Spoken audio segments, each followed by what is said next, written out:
Gillian, and I'm from Kottayam University in Sydney. I'm a PhD student, and my PhD topic is not on the crosses of South India. I have a deep fascination with crosses because of what they represent, and I believe that early Christian art is one way of informing the development of the faith. And I've had, I guess, I would maybe like to call it a hobby or a side interest in the crosses of South India. And I was very honoured to be invited by Father Jacob to talk about the crosses of South India. So, the cross, as we all know, it's the... What have I done? I'll try not to lean on that again. The cross is the primary symbol of Christianity and has been for most part of the Christian era. It is the symbol which carries different and perhaps multiple meanings for both Christian and non-Christians alike. For Christians, on the one hand, it's a symbol of perhaps personal faith or salvation, of hope, of Christ's passion, the resurrection, life eternal. But on the other hand, to a non-Christian, it could be a symbol of oppression, of cultural dominance, of something foreign or alien or something to be avoided, or dare I say, even destroyed. So therefore the cross has multiple layers of meaning depending on your particular frame of reference. From the perspective of an art historian such as myself, the cross is also compelling because it has given rise to such an amazing array of designs. Here is something which could be represented just by 2 lines. You could draw a cross just by 2 simple lines. Yet instead of that, we have this amazing explosion of designs, and every culture that has embraced Christianity, including here in South India, has put its own mark on crosses. And so I just want to show you very briefly 3 crosses from 3 different cultures before I come to talk about crosses in South India. The crosses that you see here are probably better known, certainly probably not the Armenian one, but the one on the left, the Celtic cross sent from Iona. Celtic crosses are very famous for their knotwork. The one on the right is an Egyptian cross where they have taken the Egyptian hieroglyph for the symbol of life, which is an arm, and it's been formed here into a crook's ansata, the cross with a handle. You can see that it's got like palm leaf designs. And below we have an Armenian cross. So here are 3 cultural examples, by no means exhaustive. This is one of the tall crosses, which I'll talk about a bit later. Okay, so the South Indian crosses are as unique and distinctive as crosses from elsewhere in the world, and it is instructive to examine their symbolism, the influences on their design, and the meanings that they convey. When the Jesuit priest Father Platner visited India in the 1950s, he noted that there were 3 distinct strands of Christianity present, and it's no surprise to hear these described as the Apostolic era, which is related to St. Thomas, the Catholic missionary faith, which is associated with Portuguese, and of course the British Empire and the Protestant movement that came with them. So the South Indian crosses relate in part to St. Thomas and the Portuguese, but they predate the arrival of the British, though they continue to be constructed even today. Professor Susan Vishwanathan reminds us that Christianity in Kerala must be understood as a unique configuration arising out of 2 dimensions, historic and cultural. Christianity came to India, as we know, very early in the Christian era, and it was established and flourished in what she refers to as the encompassing framework of the dominant Hindu culture. It was, and is, a pluralistic society, a shared world in common between Hindus and the newly converted Christians. So while the crosses are Christian in their provenance and fundamental symbolism, the pluralistic environment is obvious in the design elements, which we more commonly associate with Hindu or Buddhist art. Indeed, my preference is to simply refer to the designs as Indian. Others might disagree. So, in South India, we have 2 distinct types of crosses, and I shall talk about each in turn. Firstly, as the previous speaker mentioned, we have the St. Thomas or Persian crosses, and this is said to be thought to be the original, and this is the one at St. Thomas Mount in Chennai. So there are 7 small crosses of almost identical size and design, and they're known as Persian or St. Thomas crosses. This one was discovered in 1547 by the Portuguese and installed on a shrine on St. Thomas Mount. The remaining 6 are here in Kerala, 2, as we heard, in Vallepalli in Kottayam. And for those of you who have not seen these crosses, absolutely essential to visit.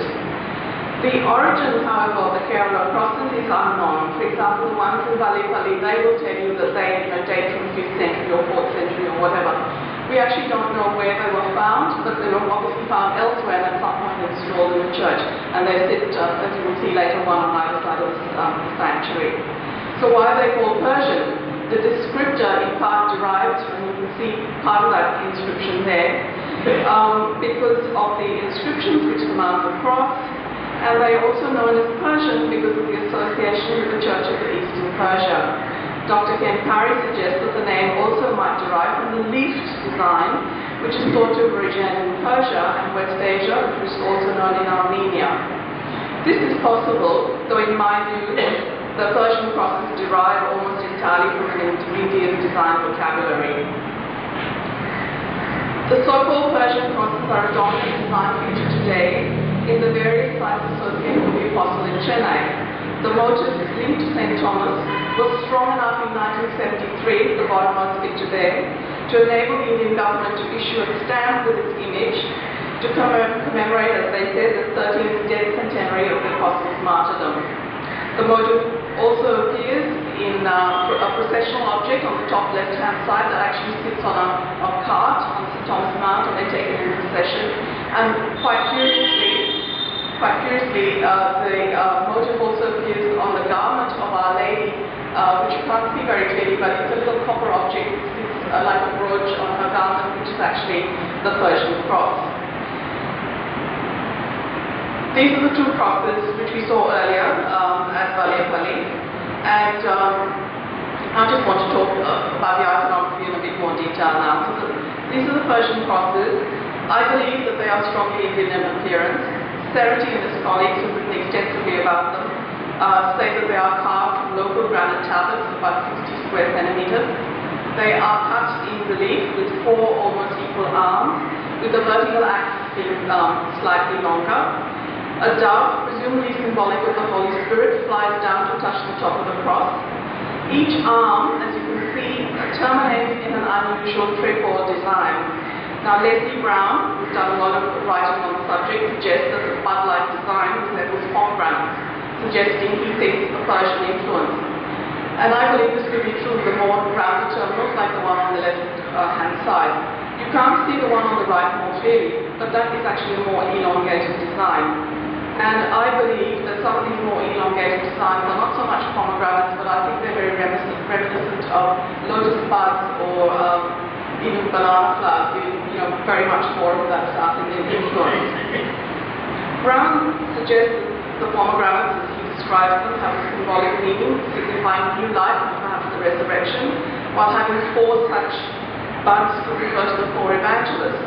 He suggests that the 8 curled leaves on either side of the buds could represent regeneration, and the 8 added to the 4 gives us the 12 apostles. He describes the design at the foot of the cross as floriated, that suggests that it possibly a throne or even a menorah. The steps are thought to represent Calvary. Of course, there's no way that we can verify any of these symbolic meanings suggested by Brown because there's nothing documented, and it's really a little bit more than conjecture to suggest otherwise. Whatever the iconography symbolizes, the point is that these crosses derive their name from the Middle Persian or Pahlavi inscriptions that accompany each cross and which have been variously translated. Dr. Parry notes that the inscriptions are not dated, but the paleography suggests the dating of the 8th or 9th century, which is a bit different to the 4th century, which some people would have us believe. A useful source for reading more about the inscriptions is C.B. Cherry's book on the history of Christianity in Kerala. My point today, rather than dwelling on the inscriptions, is to just talk about the iconography. I think if you talk about the inscriptions as a whole, whole other 20 minutes or so.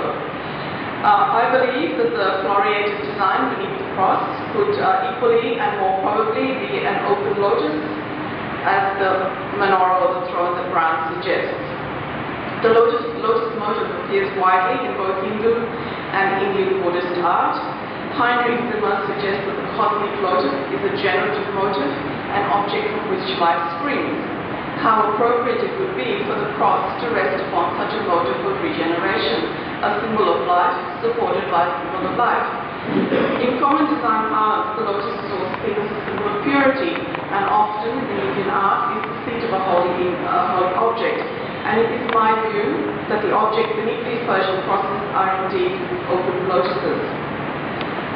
Notable also are the pillars on each side of the cross. They are hard to examine in any detail today because they've been obscured by other later decorative additions. In the next slide here, we have a line drawing of one of the Valley crosses, which gives us a much better idea of the design. Seeri and his colleagues comment on the animals represented on the pillars and suggest that they could be aquatic creatures. They do appear sinuous, if a bit ambiguous. Could this be an Indianized version of the Jonah story so prevalent in other early Christian art? Or could they be perhaps fish, which is also symbolic of Christianity? Or could they be closer to Zimmer's notion that the sinuous forms that occur on doorways and portals of Buddhist art are guardians of a holy object? This is not beyond the realms of possibility if we view the pillars as portals. In this instance, they frame a holy Christian object. In relation to the arches which frame the crosses, Seeri and his colleagues draw parallels to the arches seen in Pallava, that's 9th century approximately Tamil dynasty, their architecture, and suggests that Pallava architecture might have influenced the design of the crosses. They suggest that the arches suggest glorification, but I simply believe them to be an artistic device to highlight the holy object within. Certainly, arches are a very common device in Indian religious art. You will see it in contemporary Tanjore art today. If the crosses do date to the 8th or 9th century, it's entirely possible that they were created as special commissions by the Pallava sculptors who created works of fabulous artistry, for example, at Mahabalipuram. There is precedent in other parts of the world for Christian artifacts being created by non-Christian artisans. Before I move on to talking about the tall crosses, I would just like to draw your attention to the two peacocks at the top of this line drawing, and have a look at the peacocks on the windows. It's a very similar design that we see over there. So moving on to the tall crosses. The second type of cross in Kerala is the tall freestanding cross, which is part of church architecture. These are generally found outside the church, but within the church compound. There is a notable exception here in Kottayam, and that is Kursapalli, where the tall cross is actually within the church. As with the Persian crosses, the provenance of the tall crosses is unknown. They are not copies of each other, but they have similar design elements. They also incorporate elements common to other forms of Indian art. As was mentioned in the previous talk, the iconography is rich in designs of elephants and peacocks, lotus blossoms, and I would add also medallions, which we see more commonly in Buddhist art. However, I should also mention that these medallion designs also appear in Syrian art, especially the ones with the circular designs with spokes. So the tall crosses, as you can see on the slide, with the relatively short horizontal beam, they stand very firmly planted in the ground and they tower over the landscape. Dr. Vishwanathan's comment that the cross is a symbol of the bridge between humans and God is perhaps apt in regard to these soaring artifacts. The plinths on which the crosses stand are highly decorative and no two are identical, and sometimes they're not even similar. The plinth at Manarkad, which is not far, local to Kottayam, is of polished brass and it has embossed motifs of vine leaves and fruit. Kottayam has more baroque, sort of elaborate arches painted white. Kadathurthi is probably, I think it's supposed to be one of the older ones, one of perhaps the oldest. It shows its age. It's the one on the left-hand side here, and you can see that the damage to the granite is actually crumbling. but it is still possible to look to see the peacocks and the elephants. As was mentioned, some of the tall crosses have decorative fences which serve as a place on which people can burn lamps and libations. It also creates a demarcation between the sacred and the profane. Again, as you will see on the slide, the lotus motif is dominant, especially in the stone plinths. And this is apparent even in the newer crosses, such as, for example, Cherrypalli, which is it's a new cross, it's a small cross, but you will still see the lotus design. This is a close-up of the plinth at Kottayam, and you will see elephants and peacocks, similar sort of peacocks to what we have on the windows here. Dr. Vishwanathan notes that elephants, somebody asked why do we use elephants? Okay, so elephants, she suggests, have got royal connotations, and they appear in proximity to the crosses, she suggests, to demonstrate an acknowledgement of the privileges granted to early Christians in Kerala by the Hindu rulers. This is not beyond the realms of possibility. However, elephants are a recurring theme in Indian art. More generally, the elephant is as symbolic of India as the lotus, and it crosses cultural boundaries. For example, some years ago, I observed a statue of Our Lady of Velankani at a shrine in Chennai, and she was accompanied, or actually even attended by an elephant. The elephant was raising its trunk to garland the statue. And I believe this shows a wonderful blending of themes and an inculturation and a sense of ownership. And I think that answers the question about, why do we use elephants when elephants, don't appear in Palestine. Zimmer also notes that the peacock is dominant in Indian art, and Vishwanathan draws an interesting link between St. Thomas and the peacock motif, and draws our attention to a myth that the apostle was killed by a hunter who was aiming at a peacock. Now, this is probably very far-fetched, but we need to bear in mind the apostle's strong link to the town of Mylapore, now in Chennai. Mylapore is a very ancient settlement, much older than Chennai. The word Myl means peacock in Tamil, and Mylapore therefore being the place of peacocks. The link between Mylapore and the peacocks and the apostle is strong. It's apt at this point to also mention that peacocks appear very widely in early Christian art elsewhere, for example, in the Roman catacombs, in the monastic art of Coptic Egypt, and even in Syria. And in those contexts, the peacock is thought to symbolize resurrection because its flesh is supposed to have been incorruptible, it did not decay. As a symbol, therefore, the peacock crosses boundaries and has many meanings. I want to draw your attention to the medallion designs, which are also prevalent very widely on the tall crosses and also on the bottom of a couple of the Persian crosses. The medallion designs that you see on the crosses are very similar to the medallions you see on the left-hand picture there, which is the Dutch steps leading up to the Dutch palace. It was built around 1555 by the Portuguese and later renovated by the Dutch. These same medallion designs occur extensively in Buddhist art, so we know that the designs date from a much earlier time. In fact, the design on the top right-hand side is from the Sanchi Stupa Buddhist monument. And but I also draw your attention to the image at the bottom, which is actually from Syria. So you see those kind of medallions and spokes also appearing in Syrian monasteries. That's from Deir Aman in Syria. And if you will indulge me for a minute, this is a terminal very similar to the ones in the Persian crosses, but this is a tall cross at Kottayam. And in my view, this has nothing to do with a pomegranate. It could be a lotus bud, but I've also put there a picture of banana flower because I think there is a design similarity there. Kottayam is one of the most impressive ones. It stands 12 meters high, and it's such an imposing cross. Regarding the origin, Dr. Farry notes that they may well date to the arrival of the Portuguese. This cross is said to have been consecrated by the Portuguese Archbishop of Goa, Alexis de Menezes. However, we are also informed that a report from the 14th century appears to suggest that the high crosses might have existed before the arrival of the Portuguese.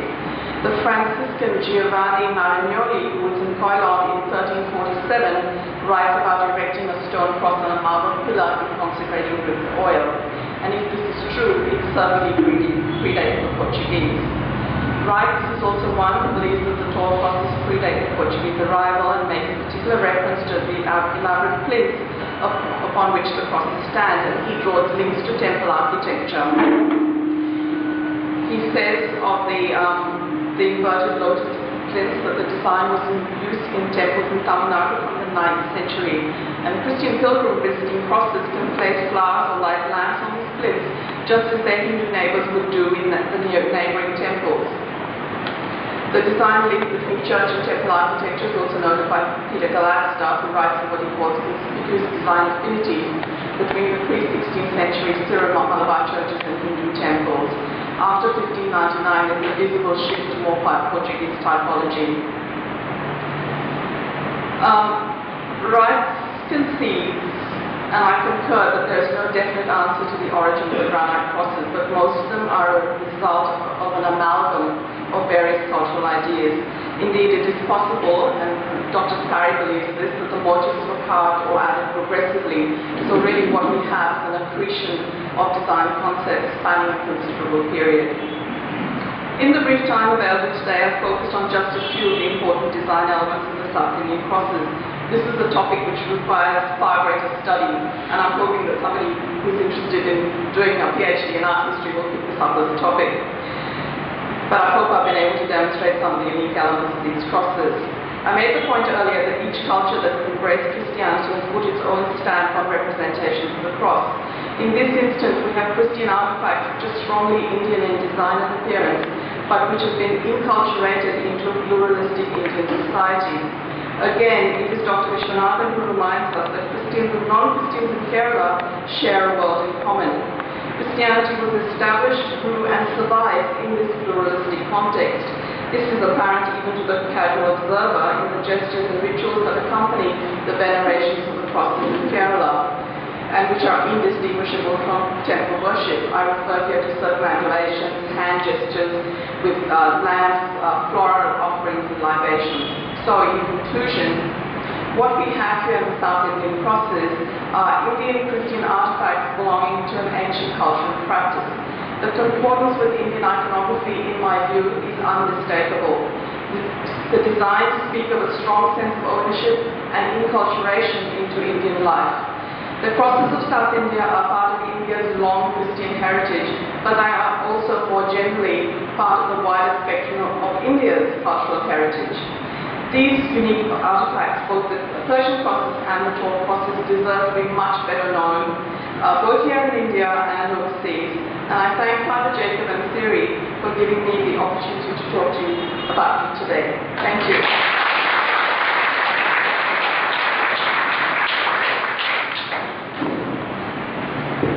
Thanks to Gillian for artistic comparison and other cultural connections. Some questions, and then we have to go to the digital one. Thank you.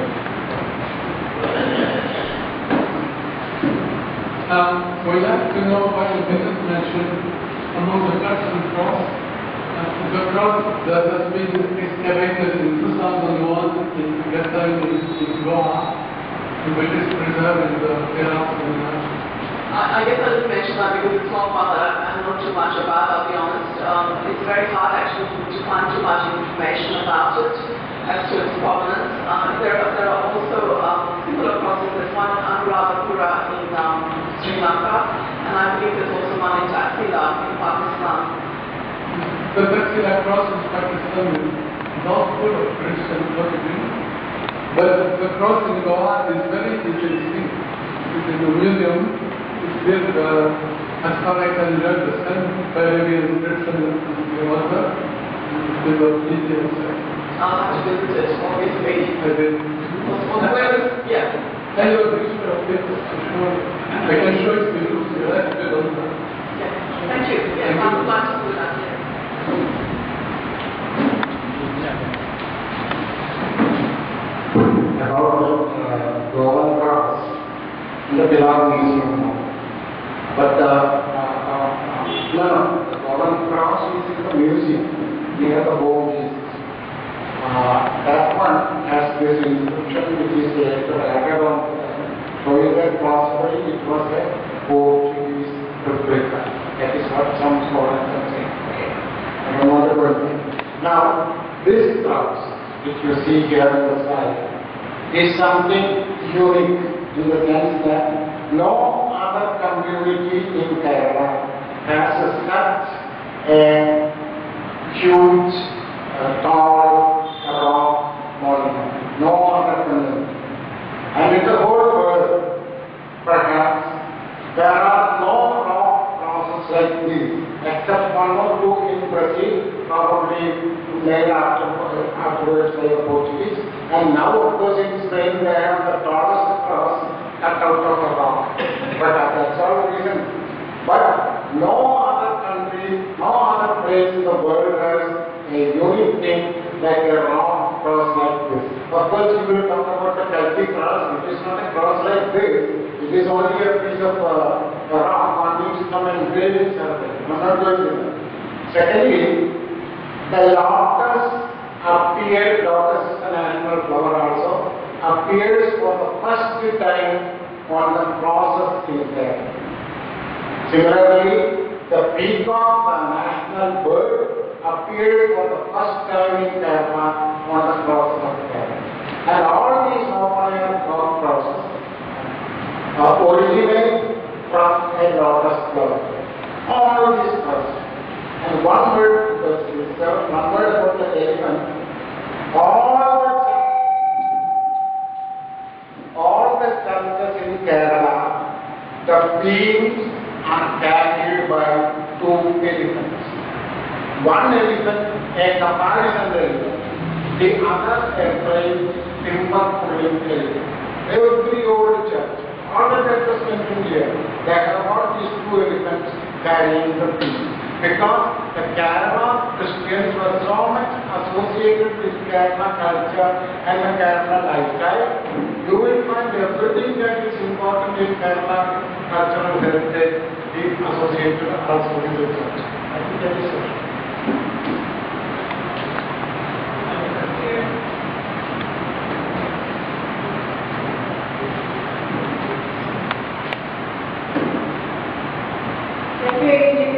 Very important talk. I just wanted to add more detail. The presence of the peacock and the British star and the elephant are also royal prerogatives, which are usually associated only with royalty or divinity. Perhaps demonstrating the symbol of Jesus, these things are added to it. And accidental death. One might also wonder how, unlike the Egyptian monuments, how did these termites collect it? And this is where the elephants might come in. Almost every church where you saw elephants in scriptures, the crosses were connected with the power of the elephants. Because we didn't have the Egyptian technology of leading around. It was just elephants that hold them upright. I think that's a wonderful point. Thank you very much. That's the obelisk, which is also a ray of the sun. Christ being the rising sun.